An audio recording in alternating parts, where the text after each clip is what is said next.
the trainer, the king of the PCR, because he wrote more than 500 PCR. Why QPPV is so important? If you want to understand the importance of pharmacovigilance, a disaster that happened in 1937, which was related to antibiotic. It's called sulfonamide. Sultan Alhathloul from Makkah, Saudi Arabia. And he is a man of many talents. He is a pharmacovigilance section head at Al Jadani Pharma store.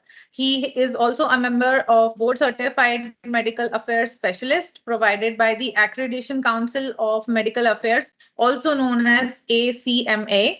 He is also a medical writer at various popular scientific platforms, and he is also working as an aggregate reports writer.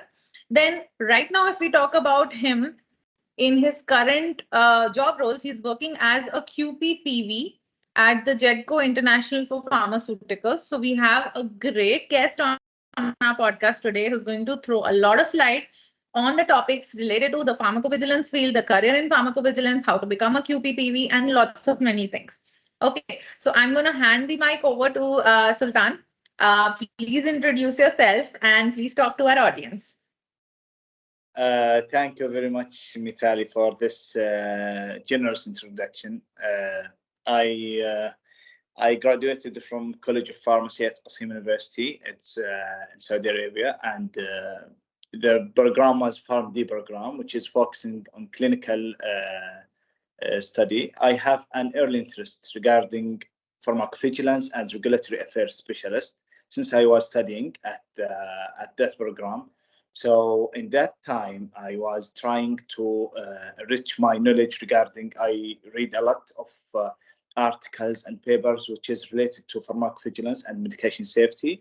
Also, I took a lot of courses regarding pharmacovigilance since I was studying the PharmD program.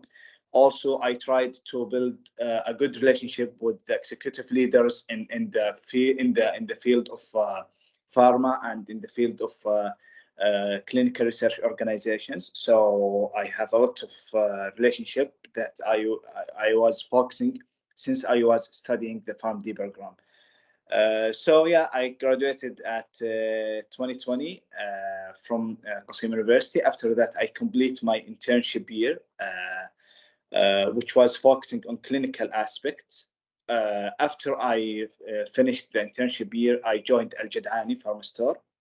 Al Jadani Pharma Store is a local agent here in Saudi Arabia. He is a local agent of two pharmaceutical, JIDCO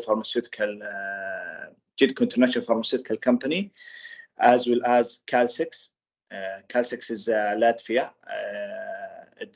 They register their product in EMA, in European Medicine Agency.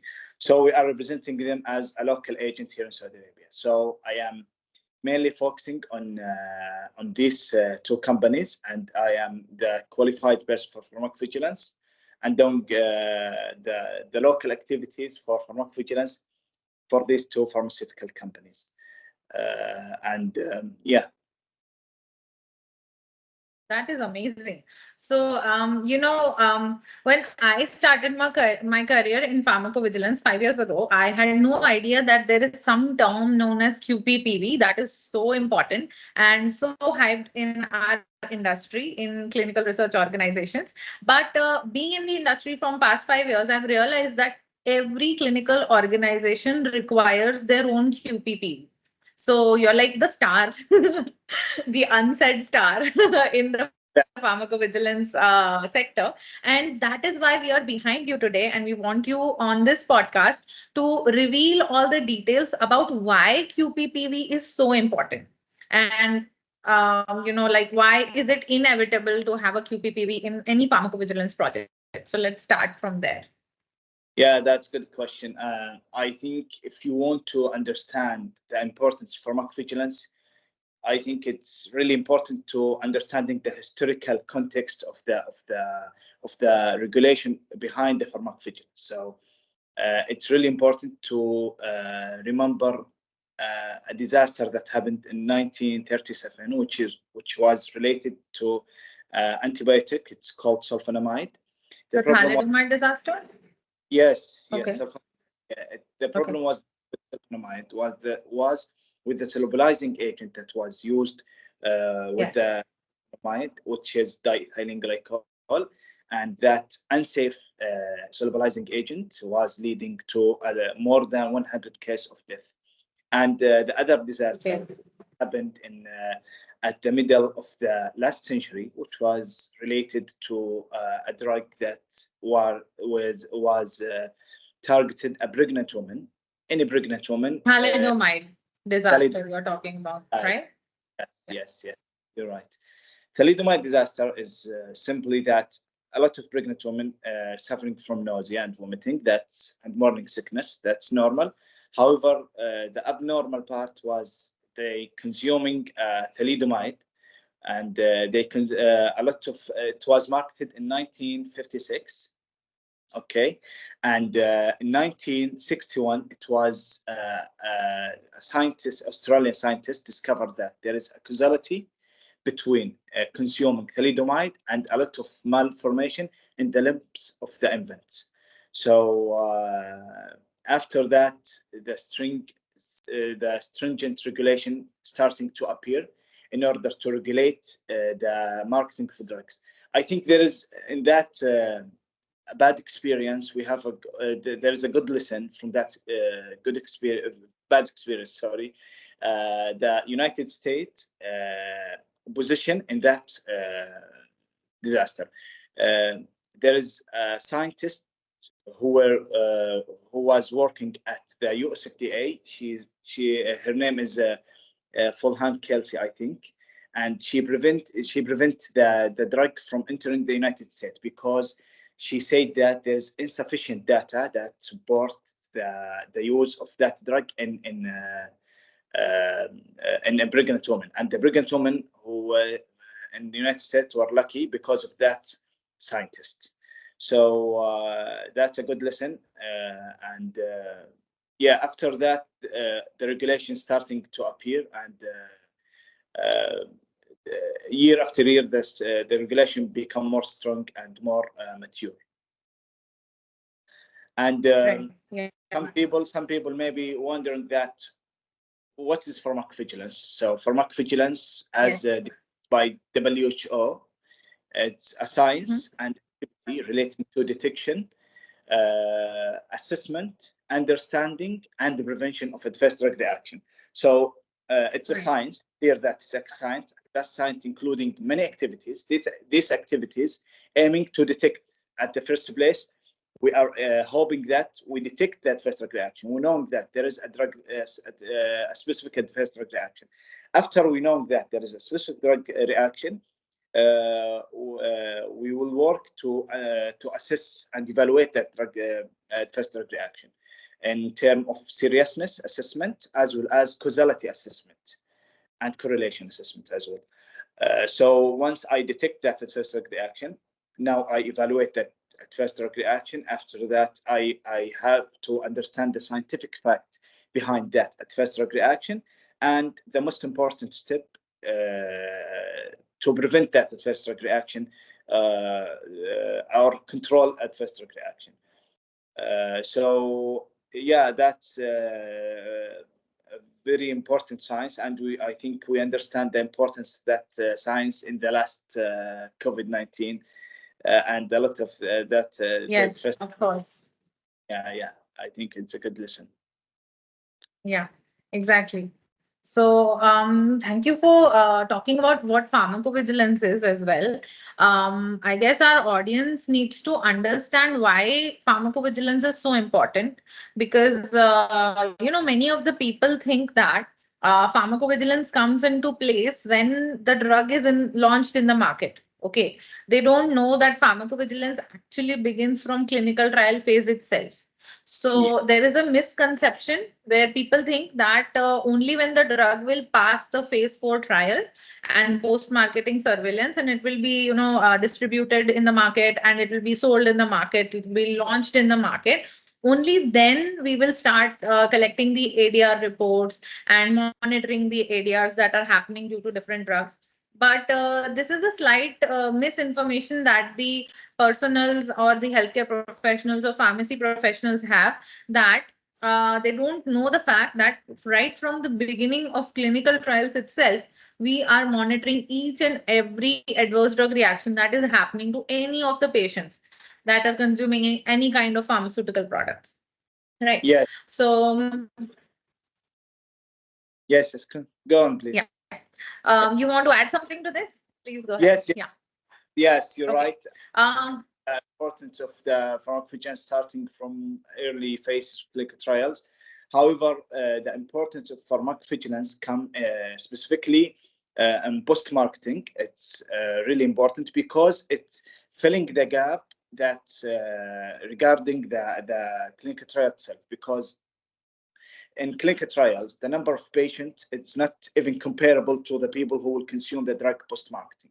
So there is, after the marketing, we will have a valuable data regarding a lot of people. So that definitely will help us in making an informed decision regarding marketing or not marketing a specific pharmaceutical item. Also, the duration of the clinical trial, it's not even comparable to the real world practice.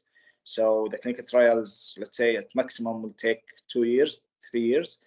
However, in the real world practice, a lot of people will consume drugs. So that will help us in knowing much valuable data. Okay, and the patient who will be tested at clinical trials, it's not the same in compared to the practice, because the patient who in clinical trials, they will have just the disease, the drug that is target, the drug that's target, in compared to, but in the world, in real world practice, the patient will have concomitant disease, and they will consuming other medications, other medication that the tested medicine. So I think pharmacovigilance will filling that gap regarding clinical trials. Of course it is, and especially the vulnerable groups that we are keeping away from clinical trials, especially like the pregnant women, the lactating mothers, the pediatric and geriatric patients. All these vulnerable groups are kept aside from the clinical trials. And once the drug goes into the market, we don't have any data from clinical trials that what this particular drug will react on a mother's body, on a pregnant woman's body, or on a mother who's breastfeeding, and whether it will excrete, the drug will get excreted through her breast milk, and it might cause some or the other adverse drug reaction in the baby. Yes. That's feeding and is a neonate or an infant. And at the same time, birth defects. Like, we don't want thalidomide disaster like phocomelia to repeat again after years and years of research and everything. So yeah, of course, pharmacovigilance is super duper important, and it is a very misinformed or lesser known field. People doing their pharmacy degrees in India especially, and I think in abroad as well, are unaware that pharmacovigilance is also like a hidden field that exists, where you can pursue your career option and you can have a complete career built out of it. Even when I was doing my studies, I had no clue about pharmacovigilance. Only in my final year of my post graduation, I found out that okay, pharmacovigilance is a real deemed field, and I can actually pursue a job and get a really good salary and everything in this particular field. So yeah, coming back to the QPPV part, because I am really excited to know more about that, because you are an acting QPPV in two of the companies that you just mentioned in your introduction. I want you to first define what is a QPPV in terms of the pharmacovigilance sector. Yes, qualified. It's QV is the full name of the QV. It's qualified person responsible for pharmacovigilance. So the QPV has important role, and the regulation regarding the QV, it's different between countries. Here in Saudi Arabia, for example, the QPV has to be either a pharmacist or a physician, and he has or she has to have training regarding pharmacovigilance. So specialized training. So the regulation also it's evolved year after year. Here in Saudi Arabia, the concept of pharmacovigilance, I think in the world, it's just if you are talking about the thalidomide disaster, it happened just before 60 years, so it's a new disaster. And the concept here in pharmacovigilance in Saudi Arabia, I think it's relatively new because the first guidelines was published in 2015, just before 9 years. And after that, three updates happened, three updates of the guidelines. So the qualified person for pharmacovigilance has to be contacted by 24 hours, all the days.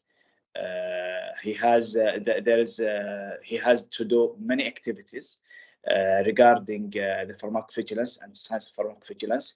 The QV has to train medical representatives and marketing team or any potential consumer contact regarding reporting of adverse drug reaction, because there is an issue which is regarding under-reporting issue. It's a global issue. So as a QV, you have important role regarding solving that issue. Also, the QV will oversight over the BSMF, which is the Pharmacovigilance System Master File. He has crucial role regarding quality management system. There is a lot of activities.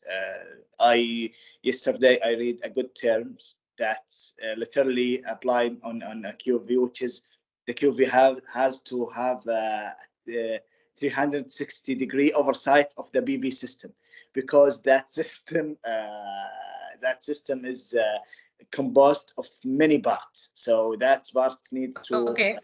Yes.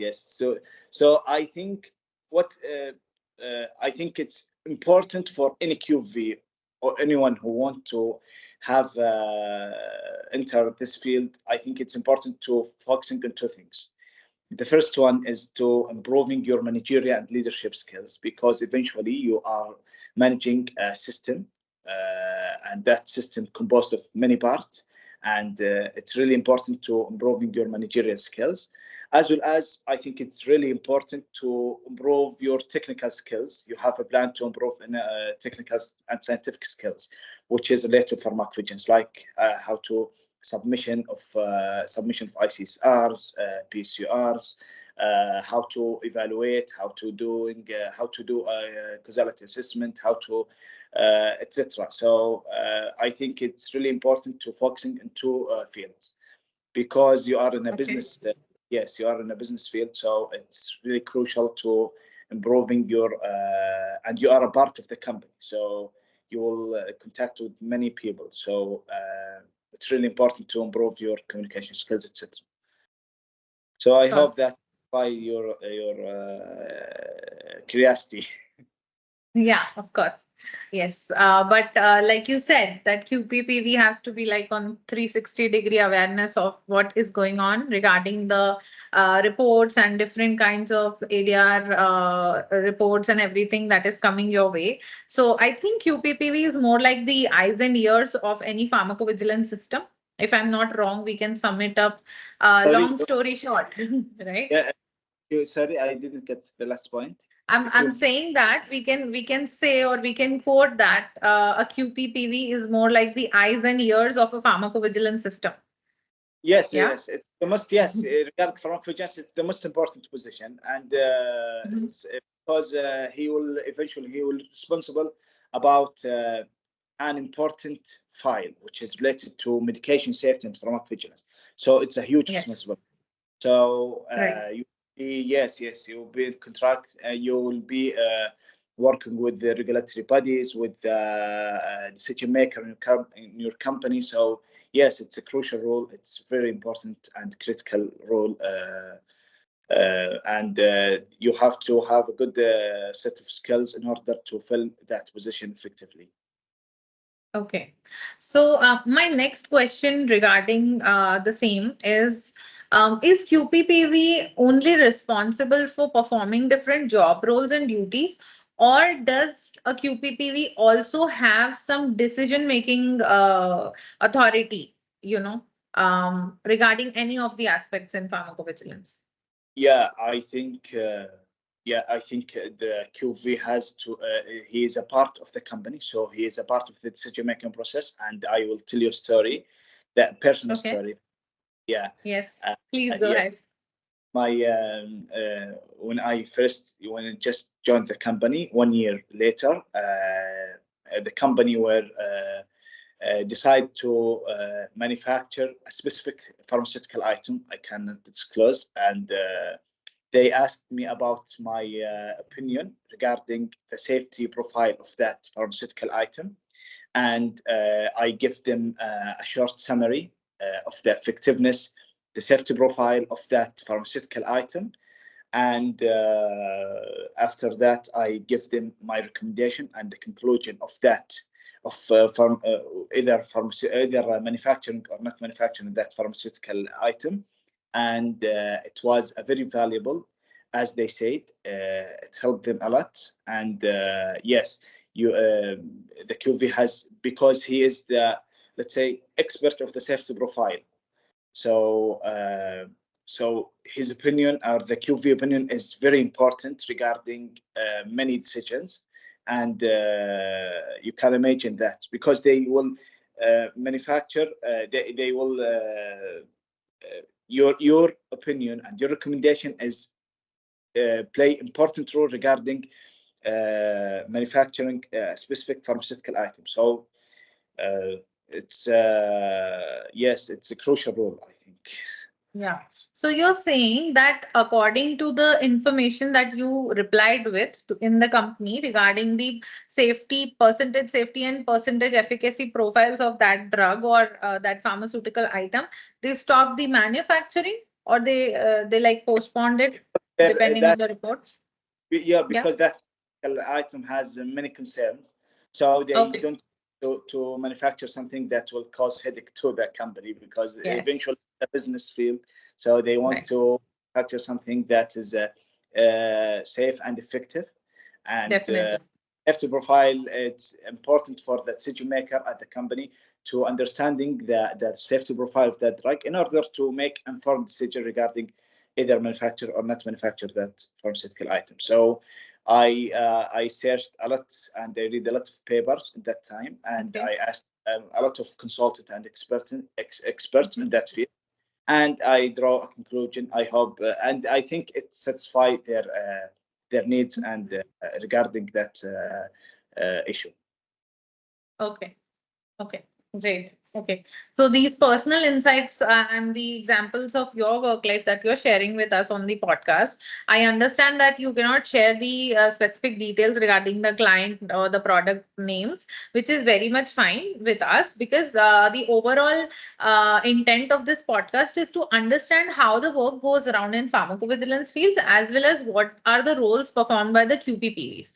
Okay, Yeah. so I think it tells me now that basically you are the one who is supposed to tell yes or no before they are actually hitting on the manufacturing machine.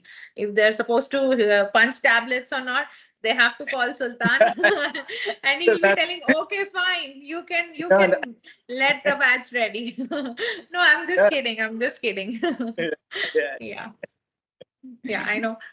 It doesn't go around like that. But yeah, just trying to establish on the podcast that a QPPV is a very, very significant role, right? And it is an inevitable role, very essential in a pharmacovigilance sector, as well as in the pharmaceutical industry itself.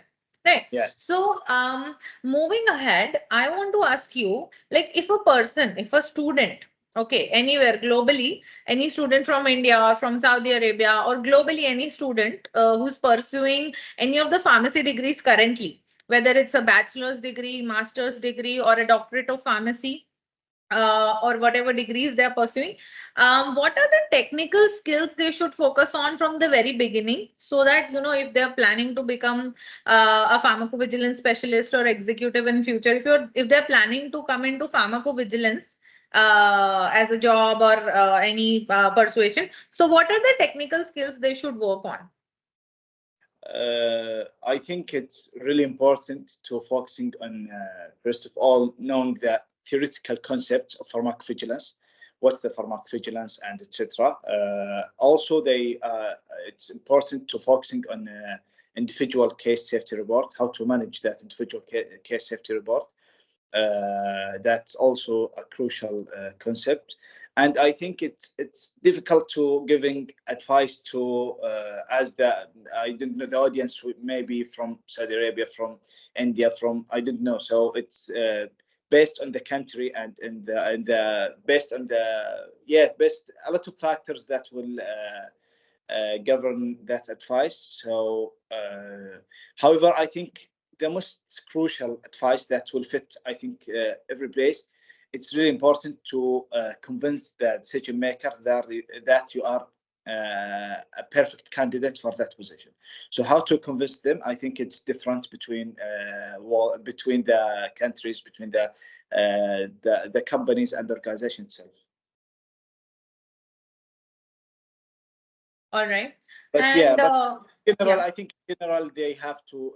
For me, as a personal experience, when I was studying PharmD program, I tried to taking courses from Uppsala Mentoring Center. I think you heard about Uppsala Mentoring Center. Yes, I have. Yeah. So they are providing pharmacovigilance related courses like introduction pharmacovigilance, signal detection, signal management activities, etc. So it's important to be involved in the field before you go interview. Yes. So Uppsala Monitoring Center, which is also known as the Global Pharmacovigilance Center of our globe. And it's like the governing body, the most important governing body which works on pharmacovigilance. So I have also gone through their website and all the courses that they provide. Many of the courses are paid, but there are free courses as well if somebody who's a student wants to pursue that. So guys, Sultan is also recommending pharmacovigilance and the courses that you must be doing, and different software trainings, and as many as theoretical concepts and articles, research articles, papers that you can read would help you out in the process of preparing yourself for becoming a pharmacovigilance specialist or expert or trainee if you're planning to have a career in this field. Right. Moving ahead, what should we do or what should we read if we want to become a QPPV? And how to go about the interviews for QPPVs, how to search the roles for QPPVs in companies, and what are the technical skills required to become a QPPV? Is there something certainly different that we should be learning or focusing on to, aspire to become a QPPV? Yeah, I think as you are planning to be a QPV, you will let's say that you will become a QPV. Okay, the guidelines that is, let's say it's a reference guideline, you will follow a GVB guidelines, right? So I think it's important and crucial to understand and read that guideline and understanding as much as you can in order to satisfy and in order to convince the decision maker who will hire you, so that I am understanding that guideline. So my decision will be based on the guideline. So you will be evidence-based always. So I think that's a crucial point. And the GVB, I think it's the most important guideline that you have to read before. GVB guidelines you're talking about, right? Good vigilance practices, right? Yes, good pharmacovigilance practice. Good pharmacovigilance practice. Okay. Yes. Yeah, that's okay. I think it's really important. Yeah. Okay. Yeah. Fine. Okay. So I guess I'm moving closer towards the few of my last questions that I have in hand and I have in mind to ask you. And before we close our first podcast together, I would want to ask you that at the position that you're working currently, okay, Yeah. and with all your dedication towards your field in pharmacovigilance, what do you think is the future of pharmacovigilance, like next 5 or 10 years down the line? Where is it going to lead? Yeah, that's a really good question, and I think we need a separate podcast for for that question, because I think you can. I think the artificial intelligence will playing a crucial role regarding pharmacovigilance. I think it will revolutionize the pharmacovigilance industry, as with the other industry. So it will definitely to revolutionize the field of pharmacovigilance, as it will facilitate the detection of adverse drug reaction. So I think there is many applications regarding artificial intelligence in pharmacovigilance. So there is many applications, as I said, like regulatory intelligence, for example, which is a powerful artificial intelligence tool that will help marketing authorization holders across the world in order to be updated with the regulation of because the regulation, as you know, it's changed time after year after year, and etc. So Yes, definitely. the guidelines need to have a powerful tool in order to be updated. So the assessment of a new drug will be regulated by artificial intelligence tool. And I think there is a lot of application of artificial intelligence regarding pharmacovigilance. So artificial intelligence, I think, will making a huge change to the BV, let's say positive impact to the BV world. Okay. Yes, the assessment of a new medicine will be changed definitely. Definitely. Yes, and I think that there is a very important point regarding social media and any larger data sets, medical literature, medical record, because this kind of data set have too much unorganized data. So we need to have, let's say, natural language processing, machine learning, in order to detect a very rare and a serious side effect from that large data set. Yes, I think it's a powerful tool. It will have a positive impact. However, I think there is a lot of challenges regarding artificial intelligence. I think it's the quality of data. It's huge challenges, because eventually you will the data may be biased that you are relying on. Also, it may be inaccurate. So that's a huge challenge. The data privacy, it's also a huge challenge of the pharmacovigilance field, of artificial intelligence regarding pharmacovigilance. So yes, that's long story short for application of artificial intelligence in pharmacovigilance, because I think the future will be regarding regulatory intelligence, that which is a trend in pharmacovigilance now. Okay. So the regulatory intelligence and tools like these in artificial intelligence would definitely help out the pharmacovigilance professionals in coming up with more efficient ways and utilizing their time more on drug safety as well as patient safety, rather than just doing the data entry part and the assessment part, like causality and assessment part. And right now, like with the tools that we are currently working on, like the normal databases, which are very famous, like Argus safety database, or RSG, if you've heard of, LSMV LifeSphere Multivigilance, which has recently launched the AI-driven software of theirs, right? So I want to ask you one more thing.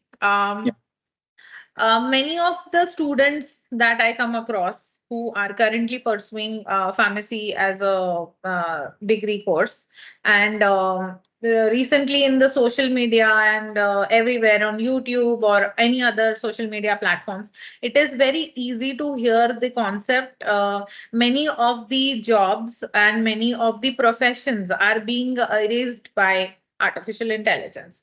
So the students that are currently pursuing pharmacy are again skeptical that will human be replaced by artificial intelligence completely in the pharmacovigilance field. So my question to you is, like you've told us what the future would look like, there will be tools that will be helping us. But can we have a dark future as well in pharmacovigilance, where it will be completely removing human need or human requirement in pharmacovigilance, or there is some good scope, a positive vibe over there? No, I think that also, again, it's a really good question. I like that question. I think it's what applying for pharmacovigilance, it's applying in industry as well. So yes, a job will be replaced by artificial intelligence. However, I think it's the people in pharmacovigilance will focusing on more process in a process that is really valuable, that's really make benefit to the patient and public health as well. So it's like, let's say, a printer. When it comes to appear, a lot of people was a lot of jobs were replaced. So the world is focusing on more valuable process, and it will apply for as well. And I think that guide us to a really important concept, which is related to soft skills like communication, because as QPPV, you have to communicate with internally. You always contact all the team, with multiple stakeholders. Yeah, multiple stakeholder, right? The HR, you will have a contact with the HR, with IT, with the regulatory affairs, with the medical department, with a lot of marketing team as well. So then it's really important to focusing on improving that communication skills. You will do a training. You will conduct a training to medical representative in order to increase the awareness regarding reporting of adverse drug reaction, so that cannot be replaced by artificial intelligence, of course. And yes, and the leadership skills also, it's important. And you will also contact and communicate with the regulatory body. So you have to have a strong in order to managing inspections, in order to managing audits, in order to be as either auditor or auditee. So it's that's kind of job. It's impossible to replace by artificial intelligence. So to summarize up what I said, it's there is, let's say, less valuable process or manual process that will be replaced by regulatory intelligence, in order to focus on more valuable process regarding pharmacovigilance and make informed decision and regarding pharmacovigilance. Yes, that's what that's my opinion, and I think the data suggesting that the regulatory intelligence will help us, will replace some jobs, and it will create more opportunities. Okay. Fair enough. So I guess the people who have watched the entire podcast, they are going to get this gem at the end of the podcast and the video, because you have revealed that AI is not going to replace the human skills that we possess in pharmacovigilance. So we are safe for the next 5, 10, 20, 25 years. Nobody's going to replace us. And I guess that will be our career span, around 25, 30 years. We'll be doing good in this field, right? And the people who are planning to join PV or pharmacovigilance as their career aspect. Yeah. Yes. So I think it's really important, as you are planning to be a QV, it's really important to focus in, as I said, in technical skills. Okay, how to focus on technical skills? You have to be more selective as possible as you can, in order to choosing the right course at the right time. So I have experience, personal experience. I am passionate about writing an aggregate report, because the aggregate report is a powerful tool in order to either it's important, a crucial role regarding the decision-making process regarding either marketing a specific pharmaceutical item. So to be an aggregate report author and to be a part of that process, something that's amazing for me. So what we were working with as I am working as a QV, we were working with a vendor who have a consultant center. So they, I told the CEO of that center that please, I want some practical courses regarding writing, drafting, and submission of aggregate report, specifically PCR. So he guided me to a guy. That guy, the trainer, he was calling himself the king of the PCR, because because he wrote more than 500 PCRs. So Oh. it was amazing opportunity for me to have intensive course. It was more than 60 hours over 2 months. Okay. Working on writing a virtual PCR.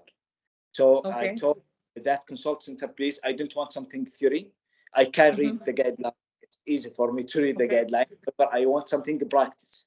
So he gave me a virtual product, which was betamethasone. It was a virtual, and yes, he asked to.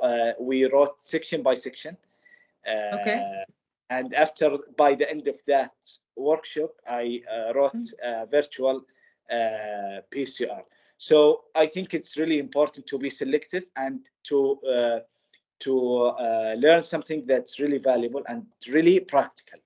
So the theory is really important, and the practice is important as well, because eventually you will be asked to write a PCR as a QV or as a pharmacovigilance, etc.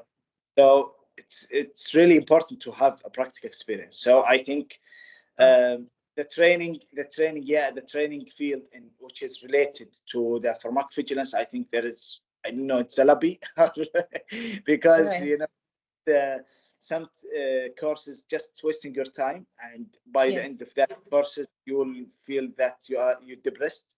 You think it's really difficult to field, and yes, it has challenges. It's really difficult.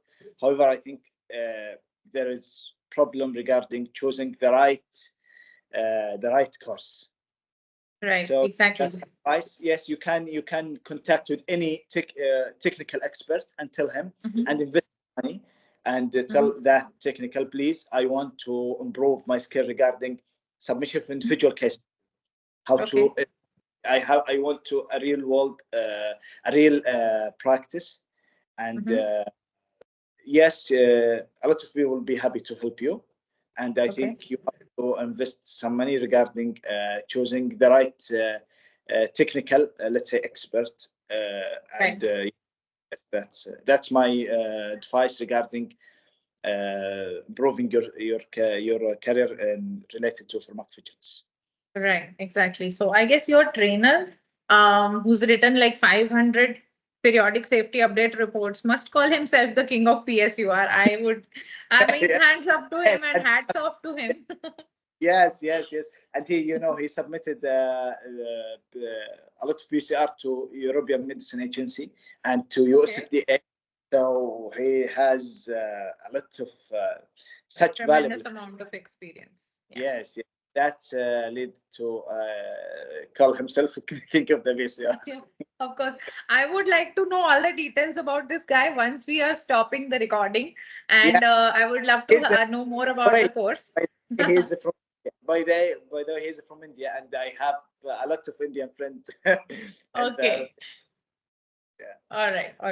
So, guys, if you're listening very carefully, Sultan has emphasized the importance of improving your technical skills in pharmacovigilance with the help of software training. So, as he just told, that only reading the theory will not help you unless and until you are taking an approach which is more practical, which is more hands-on training and a software training to become a better QPPV or to become a pharmacovigilance specialist for that matter.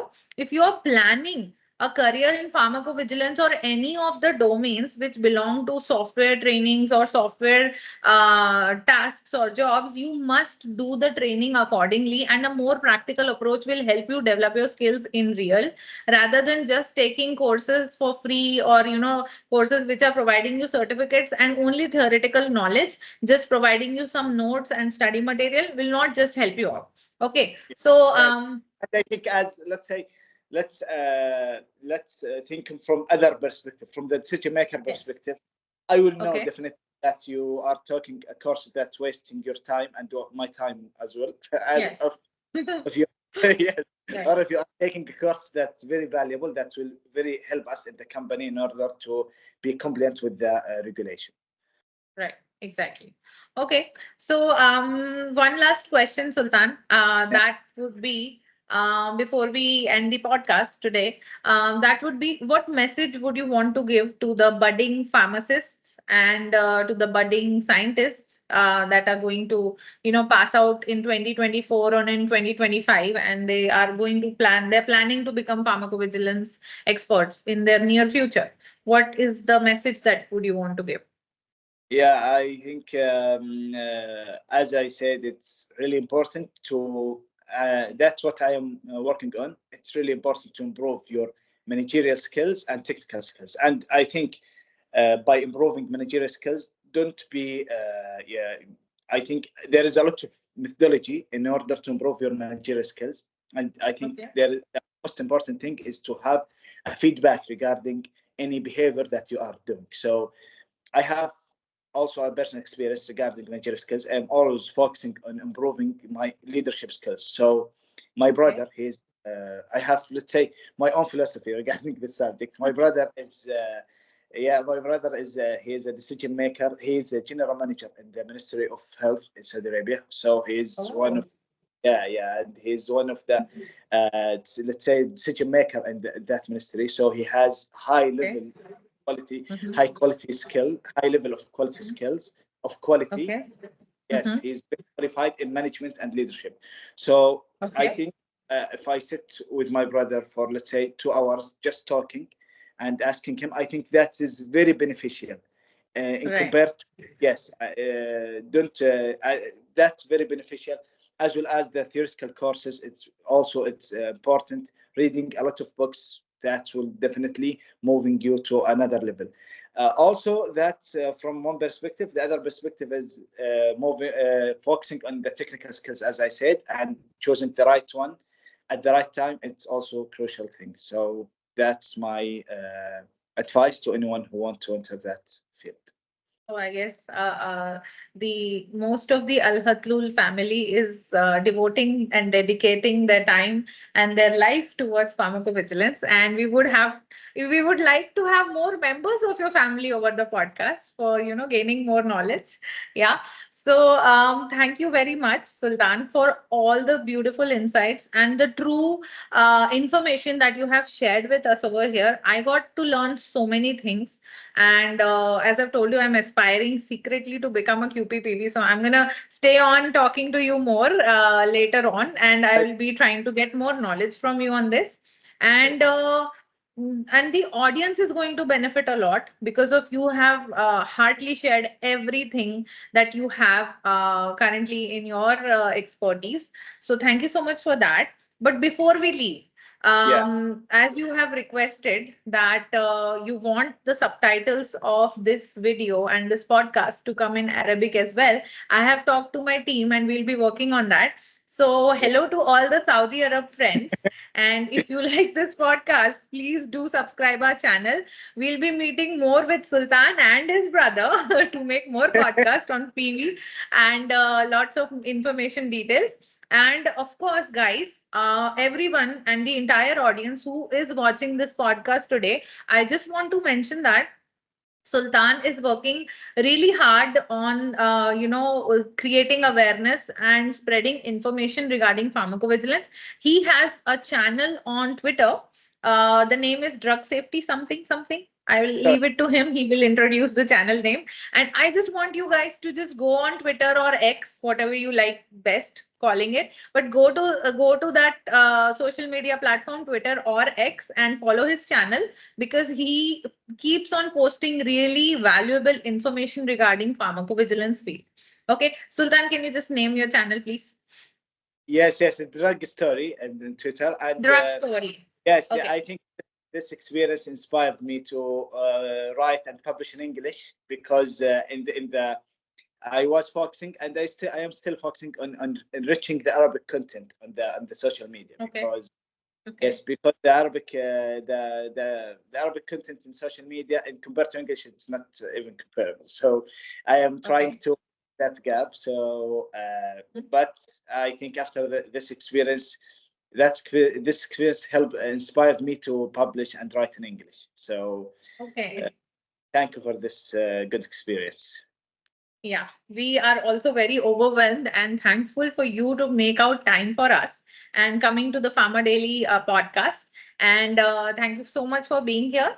We are going to leave the link in the description box for Sultan's channel on Twitter. If you guys really like the channel, please do follow over there. And he also posts really valuable insights on LinkedIn as well. So you can follow him over LinkedIn as well. Yeah. Okay. Thank you so much, Sultan. It was lovely having you on the podcast. Thank you. It's my pleasure. Thank you.